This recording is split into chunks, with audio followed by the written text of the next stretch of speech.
4 साल के इंतजार के बाद आज उसका मुंह खुल ही गया। अभी तक वो एक अच्छी कामकाजी सर्वगुण संपन्न बहू थी, पर आज उसने अपने सारे तमगे एक तरफ रखकर घर से जाने का फैसला कर ही लिया था। घर भरा पूरा परिवार था, सासू माँ, दादी, सास, ननद, देवर। पर फिर भी घर में पति ना होने पर रिया को अच्छा नहीं लगता। वो दूसरे शहर नौकरी की वजह से अपने शहर कम ही आ पाते थे। नई नई शादी में कभी रिया नहीं बोल पाई कि मुझे भी उनके साथ जाना है। 1 साल, फिर 2 साल, फिर 3 साल, और अब उसकी बेटी भी हो गई थी। जब भी कभी जाने की बात आती तो घर कौन संभालेगा, तुम कैसे जा सकती हो, अभी नहीं बाद में चली जाना, बस यही सब सुनने को मिलता। वो भी मन मारकर चुप हो जाती। कभी कभी सोचती हूँ कि शादी क्या है, सिर्फ दूसरों की सेवा के लिए ही की जाती है। मेरा भी हक है, मैं क्यों नहीं रह सकती कुछ दिन उनके शहर, उनके साथ। जाने कब वो दिन आए जब मैं उनके पास रहूं। इसी बीच देवर की शादी और एक बेटी भी हो गई थी। उसके जन्मदिन की पार्टी पर पूरा परिवार, दूर दूर के रिश्तेदार सब आए हुए थे। वहां रिया को दूसरे बच्चे के लिए ताना मारा गया। कब करोगी दूसरा, इलाज करवा लो, कोई कमी तो नहीं आ गई, कहीं अपनी माँ जैसे एक ही औलाद करके मत रह जाना। रिया अपनी माँ की अकेली संतान थी। उसका भाई न होना उसके लिए जिंदगी भर का बोझ ही था। जब कोई उसे ताना देता तो उसकी माँ की अकेली औलाद और उसके भाई न होने तक को याद दिला देते कि तुम कितनी अभागी हो। उसके बस का नहीं था, नहीं तो सबको बता देती कि उसका भाई तो हुआ था पर जिंदा नहीं बच पाया, तो इसमें उसका क्या दोष। रिया की माँ को रिया के बाद बेटा तो हुआ, पर कुछ महीने ही पेट में रहने के बाद खत्म हो गया। दूसरी औलाद के ताने और पति के साथ न रह पाने के गम, दोनों ही ऐसी चीजें थी जो रिया को अंदर ही अंदर खाए जा रही थी।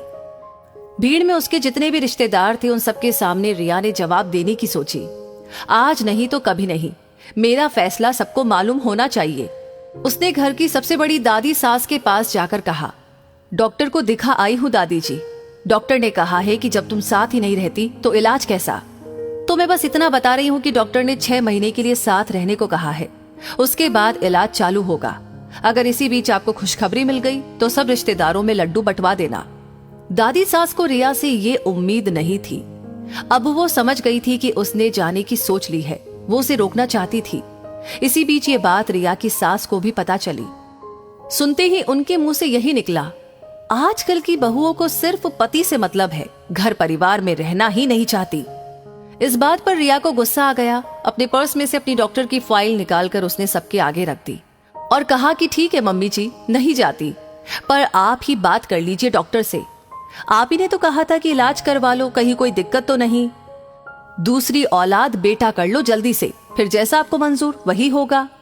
किसी के पास उसके सवाल का कोई जवाब नहीं था। पार्टी में रिया के पापा भी थे। सास ने पापा को बुलाकर बोला, घर बर्बाद हो जाएगा, ये कैसे जा सकती है, आप मना करो इसे। इस बार रिया के पापा ने भी कह दिया, आपकी बहू है, मैंने तो मेरी बेटी विदा कर दी, आपके घर का मैटर है, मैं कुछ नहीं बोलूंगा, आप देखिए। बच्चे बड़े हैं, अब फैसले नहीं लेंगे तो कब लेंगे, आप भी कब तक पीछे भागेंगे इनके। और हल्की सी मुस्कुराहट अपनी बेटी को दे दी। रिया अपने पापा का बिना बोले सपोर्ट देखकर चहक गई। रिया ने पापा से कहा, पापा मुझे अभी आप घर ले चलो, मुझे उनके शहर जाने की शॉपिंग भी करनी है। पापा ने कहा, बेटा मैं चलूं तुम्हारे साथ छोड़ने के लिए कल दूसरे शहर। रिया ने कहा, नहीं पापा, मैं खुद चली जाऊंगी, ये मेरी लड़ाई है और मुझे अकेले लड़ने दीजिए, मैं चली जाऊंगी अपनी बेटी के साथ। तो दोस्तों, इस वीडियो के बारे में, इस कहानी के बारे में आपकी क्या राय है, आप क्या कहना चाहते हैं, आपने क्या महसूस किया। और साथ ही साथ इस वीडियो को लाइक आपने कर दिया है तो शेयर करना बिल्कुल ना भूले। आपका हर एक लाइक, हर एक शेयर, हर एक कमेंट हमें मोटिवेट करता है ऐसी ही इंस्पायरिंग कहानियां आप तक पहुंचाने के लिए। साथ ही हमारी हर वीडियो को सबसे पहले पाने के लिए हमारे पेज को फॉलो करना न भूले। धन्यवाद।